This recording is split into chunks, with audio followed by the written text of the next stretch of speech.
रात गहरी हो चुकी थी। चारों दोस्त आरव, नेहा, विजय और सूरज किसी तरह उस भयानक कब्रिस्तान से बाहर निकल पाए थे। लेकिन बाहर आने के बाद भी उनके चेहरे पर चैन नहीं था। सांसें अभी तक तेज थी, दिल ऐसे धड़क रहा था मानो अब भी मौत उनके पीछे दौड़ रही हो। वे गांव की सुनसान गलियों से भागते हुए नेहा के पुराने पुश्तैनी मकान में घुस गए। ये मकान कब से वीरान पड़ा था, किसी को ठीक याद भी नहीं। खिड़कियां टूटी हुई, दरवाजा जर्जर और अंदर हर जगह धूल की मोटी परत। मगर इस वक्त यही जगह उन्हें सुरक्षित लगी। आरव ने दरवाजा भीतर से बंद किया और टॉर्च की रोशनी में इधर उधर देखा। उसकी आंखों में डर साफ झलक रहा था। ये खत्म नहीं हुआ है, उसने धीमी आवाज में कहा। मुझे महसूस हो रहा है वो अब भी हमारे पीछे है। नेहा कमरे के कोने में बैठ गई।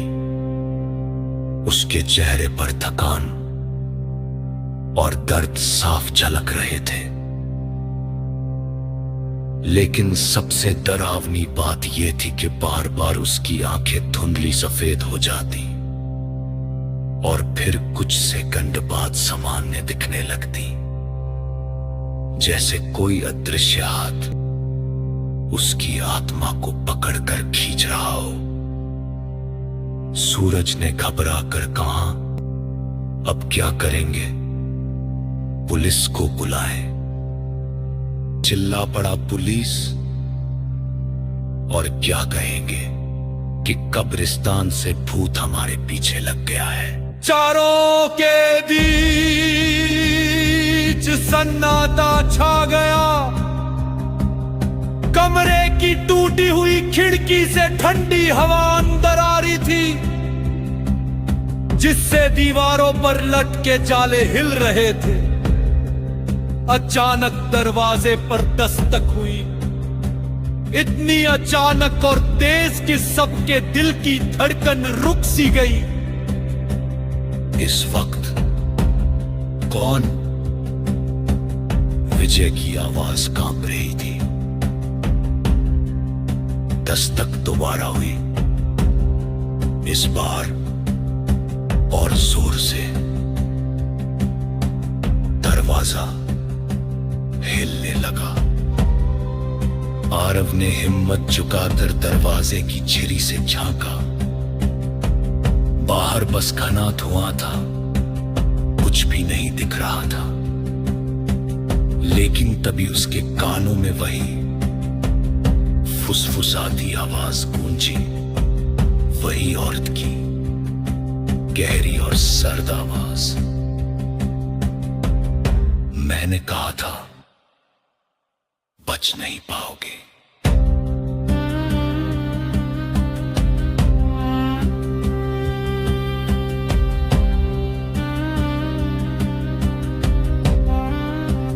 आरव का चेहरा सफेद पड़ गया।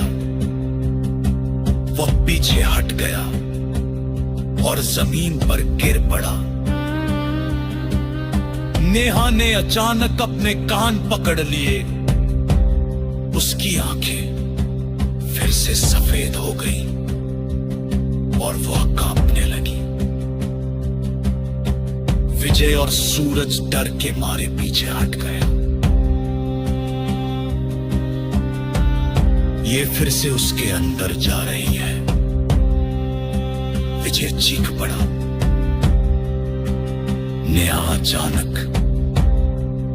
खड़ी हो गई और दरवाजे की तरफ बढ़ने लगी। दरवाजा अपने आप चरमराते हुए खुल गया और बाहर वही औरत खड़ी थी, इस बार पहले से भी ज्यादा डरावनी। चेहरा सड़ चुका था। आंखों के गड्ढों से सफेद रोशनी झांक रही थी और उसके लंबे बाल हवा में उड़ रहे थे। उसके पूरे शरीर से बदबूदार धुआं निकल रहा था।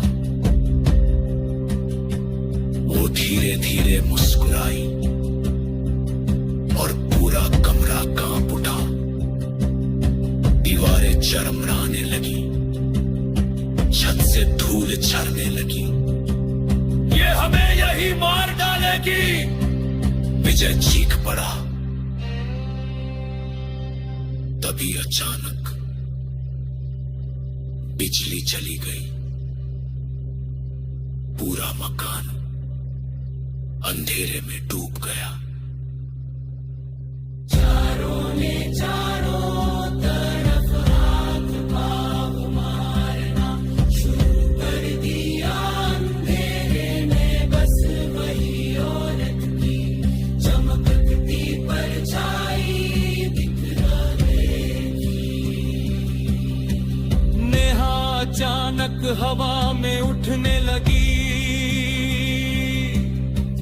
जैसे किसी अदृश्य ताकत ने उसे पकड़ लिया हो।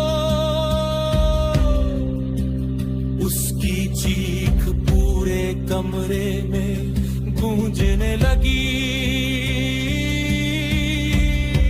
आरव ने पूरी ताकत से उसे नीचे खींचा, लेकिन औरत की परछाई और करीब आती जा रही थी।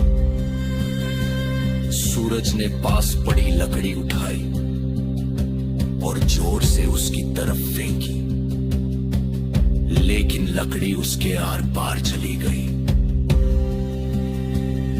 उसके होठ हिले और गहरी आवाज आई।